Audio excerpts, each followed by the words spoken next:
And we said yes.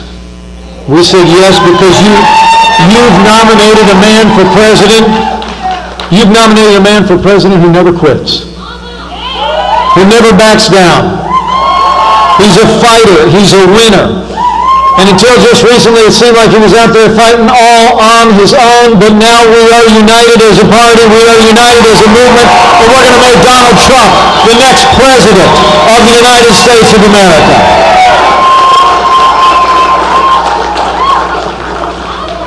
You know, you can go ahead with that if you want. I like the start of that.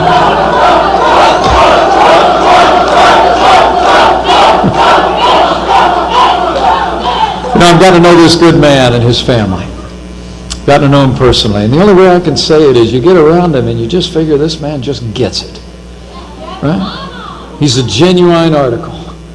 I mean, Donald Trump is a doer in a game usually reserved for talkers. And when Donald Trump does his talking, he doesn't go tiptoeing around those thousands of rules of political correctness that are laid in the path of men and women that are out there trying to make a difference for America. He says it like it is, and he will make America great again.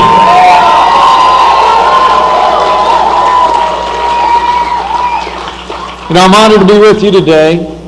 I'm honored to be with you today, but as the father of a United States Marine, as the son of a combat veteran, I'm especially honored to be here in Norfolk, where I know there are so many women and men who have worn the uniform of the United States of America. Would you just take a minute? Would you raise your hand if you were a member of the Army, Navy, Air Force, Marines, Coast Guard, and let us say thank you to you for your service one more time.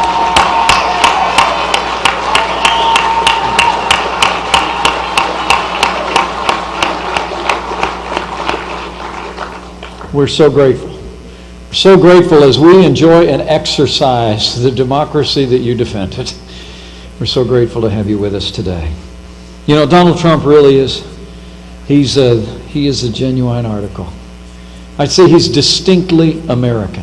I mean, if you think about it. I mean, where else would someone like him, an independent spirit who speaks his mind, garner a following all across this country than here in the land of the free and the home of the brave?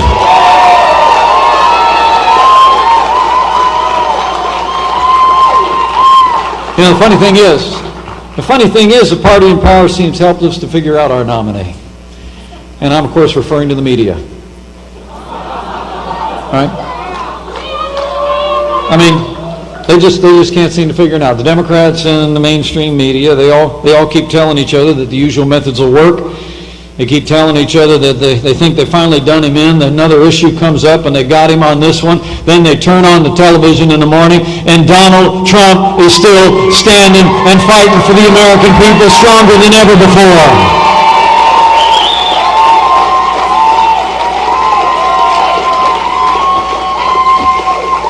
You know, at the end of the day, their business is just to make news, but Donald Trump and you are going to make history when we make him the 45th president of the United States. And the choice just really couldn't be more clear.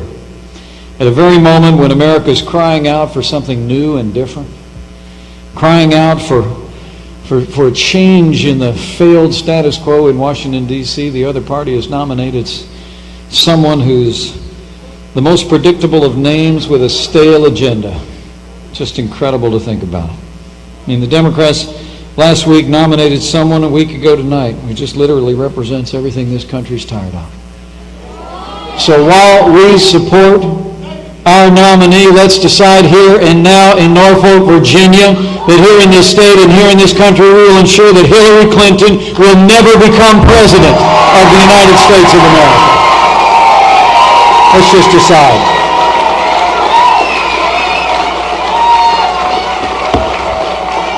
I mean, really. You know, the American people are tired of being told. We're tired of being told that this is as good as it gets. We're tired of being told, frankly, by leaders in both political parties that, you know, we'll finally get around to solving all those intractable problems while we pile a mountain range of debt on our children and our grandchildren. And as Ronald Reagan used to say so well, we're tired of being told that a little intellectual elite in a far distant capital can plan our lives for us better than we can plan them for ourselves.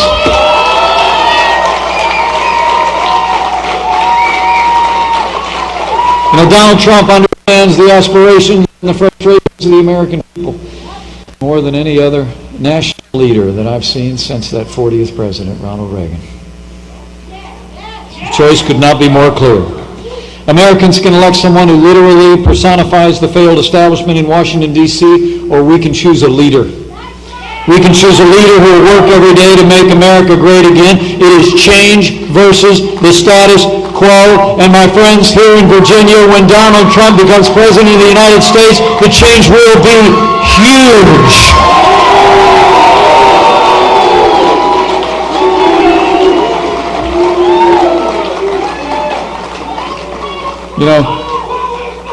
The stakes are so high.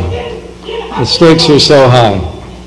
The failed policies of Barack Obama and Hillary Clinton have weakened America's place in the world and stifled our nation's economy. Now, the president called a press conference the other day. Maybe you saw it. The President of the United States at a press conference said a few things about my new boss, and so I thought I might respond.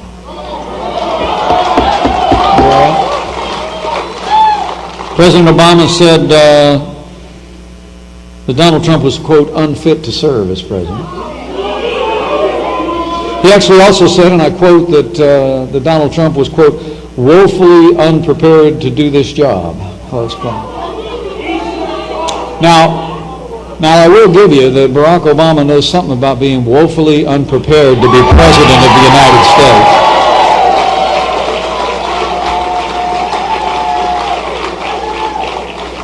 But what really bothered me is he said that Donald Trump lacked the judgment to sit in the highest office in the land. So maybe we ought to look at the record.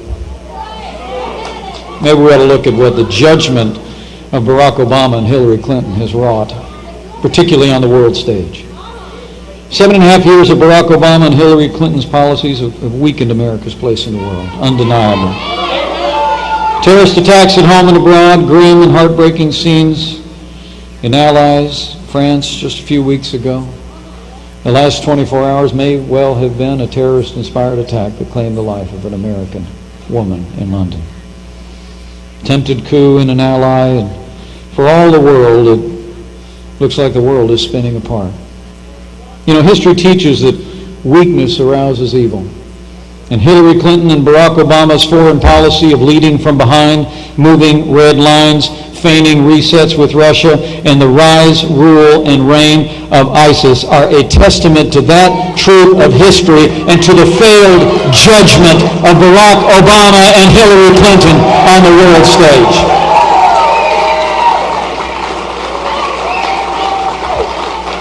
It was Barack Obama and Hillary Clinton that made the decision, after hard-fought gains in Operation Iraqi Freedom, a difficult war that saw difficult days, but it was the American soldier who won stability and peace at the end of 2008 in Iraq.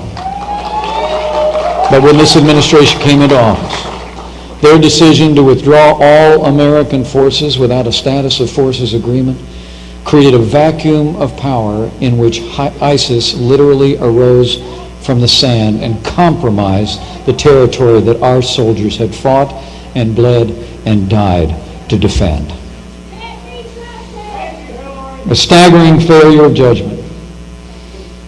Another staggering failure of judgment was it was actually Hillary Clinton who instigated the president's disastrous agreement with the radical mullahs in Iran.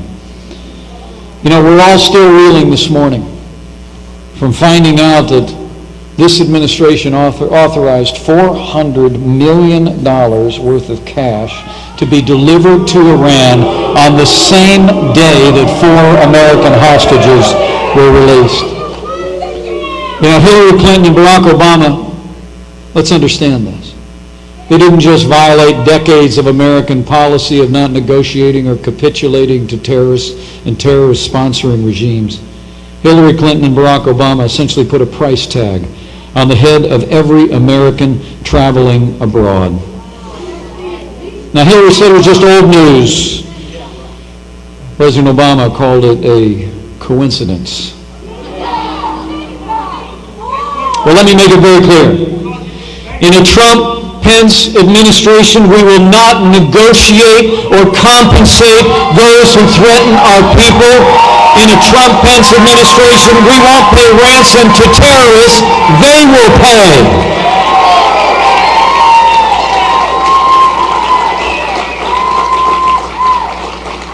And one more example of judgment while we're on the topic. It was Hillary Clinton who left Americans in harm's way in Benghazi, where 4 Americans fell, and then she said before the Congress, "What difference at this point does it make?" Well, let me just say, as a father, as a fellow American, anyone who said that, anyone who did that, should be disqualified from ever serving as Commander-in-Chief of the Armed Forces of the United States of America. We can't have 4 more years apologizing to our enemies and abandoning our friends. America needs to be strong for the world to be safe, and Donald Trump will lead from strength on the world stage.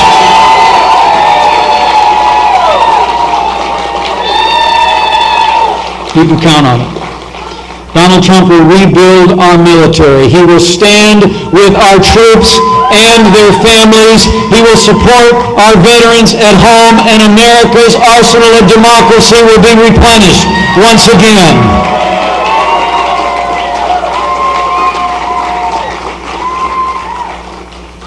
Ronald Reagan taught us that we can have peace through strength.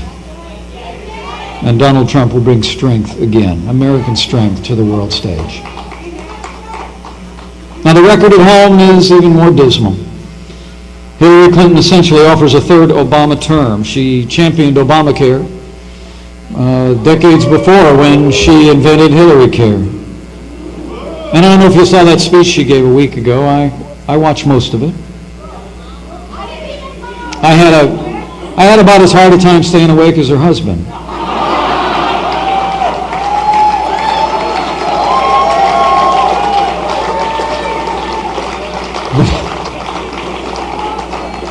I followed most of it, and it wasn't just that it was long. It was that it was the same old, wasn't it? I mean, we're $19 trillion in debt. We've suffered through an administration that's been raising taxes, raising regulation, growing government, borrowing and spending, and trying to bail our way back to a growing economy. And then the next morning, after Hillary Clinton's speech, we all wake up and find out. Official Washington, D.C. told us that our economy has grown in the last quarter at 1.2%, the slowest recovery since 1949. It's incredible. Now, they tell us in all their big speeches and out on the stump, they tell us that this economy is the best we can do. But Donald Trump and I know it's nowhere near the best we can do. It's just the best they can do.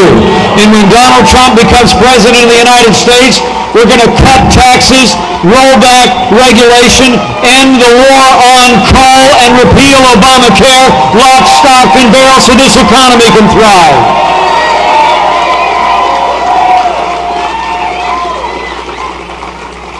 I know what I'm talking about because I come from a state that works. The state of Indiana. The state of Indiana about 10 years ago was a lot like Washington, D.C. is today, truthfully. I mean, we were kind of just one more state in a heartland of America, struggling under the weight of neglected infrastructure, unreformed schools, deficits and debt, and high taxes. And then Indiana made a decision to turn back to common sense conservative principles. Since I've been governor of the state of Indiana, we've balanced 2 budgets, and just a few weeks ago we reported the largest budget surplus in Indiana's 200-year history.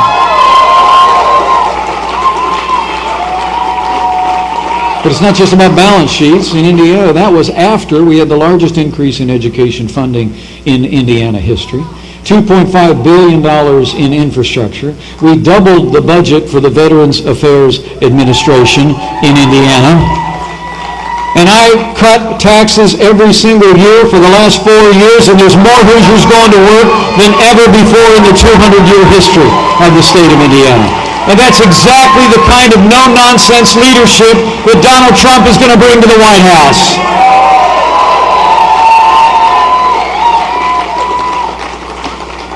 It's a little bit different record than my opponent on the other ticket, I'm told. Since I became governor, we've actually cut taxes by $3.5 billion for working families, small businesses, and family farms. I understand your former governor actually proposed about that amount in tax increases as soon as he took office. That he made efforts to invest in infrastructure that fell pretty far short. State of Indiana, we've invested $2.5 billion in the crossroads of America, even while we've balanced budgets. And since I've been governor of the state of Indiana, unemployment has been cut almost in half, and it doubled under Tim Kaine. He doubled the rate of unemployment when he was governor. And other than that, we've got an awful lot in common. Tell you what, I am looking forward to that debate, because I'll lay the record of common sense conservative principles beside that record any day of the week.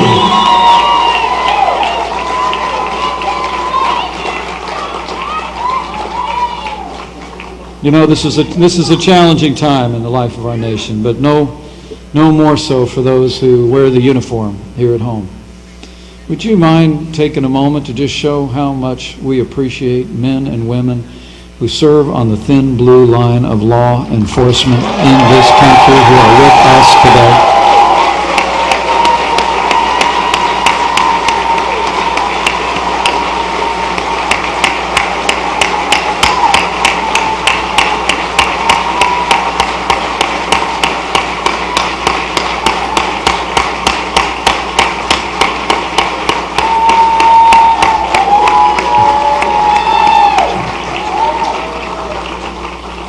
Thanks.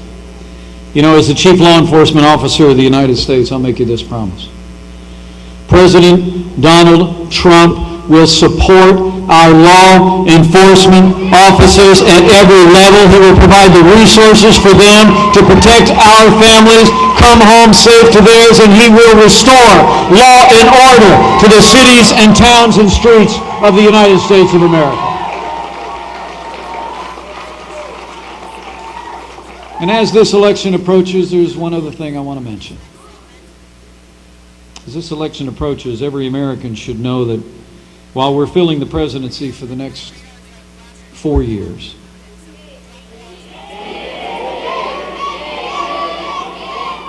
nice.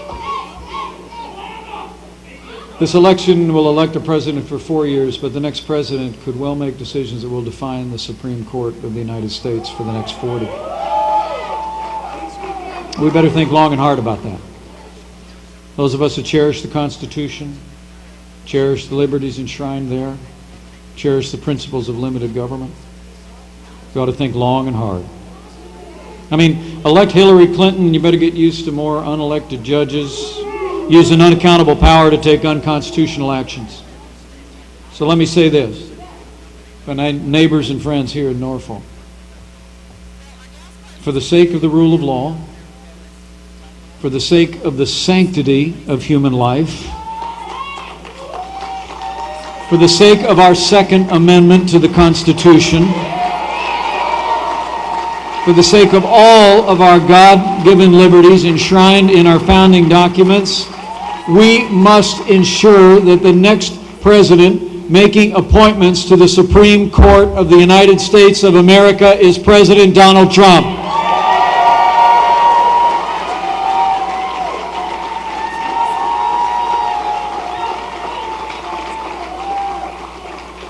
You know, this is a very challenging time in the life of our nation. Failed leadership of Barack Obama and Hillary Clinton has stifled our economy at home and reduced American power and influence in an increasingly dangerous world.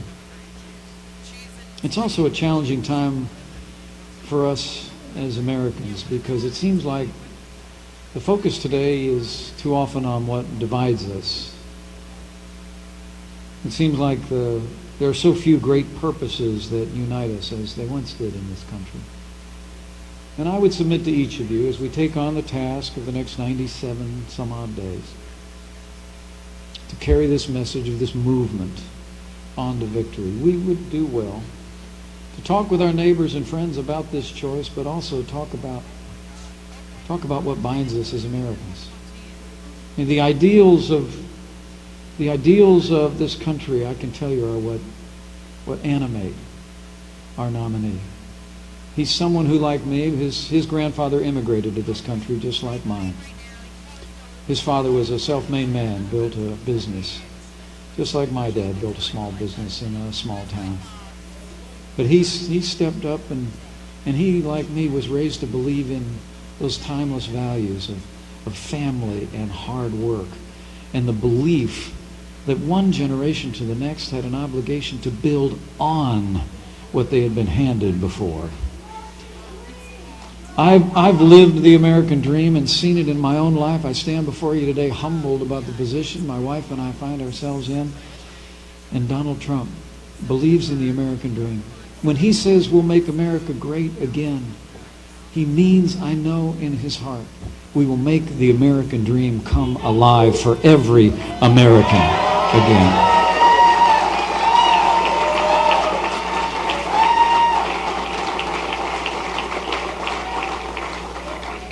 And those are the ideals that unite us, and there's one other that does as well, and I think we do well to remind ourselves of.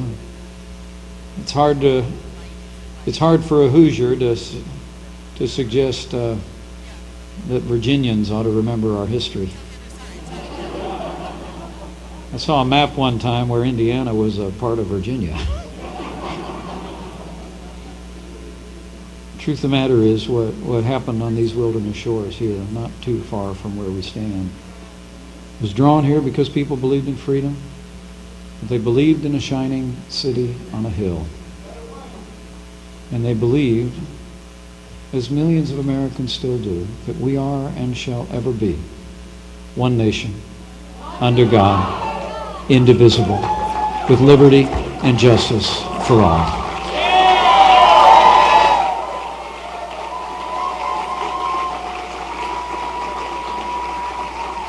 Let's remember that. And those of you who share that conviction with me, I just remind yourselves in the next 97 days that as we work, as we talk to our neighbors and friends, as we engage in this wide open debate that is America, that's also to remember, as my family and I do from time to time, that what's been true for millennia is still true today in these challenging times. That if his people who are called by his name will humble themselves and pray, he'll still hear from heaven and he will heal our land.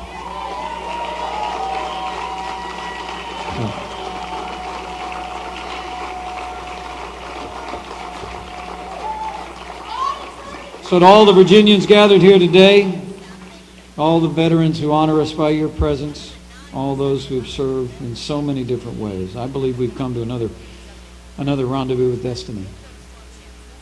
My wife Karen is the First Lady of Indiana, and she is the love of my life for 31 years.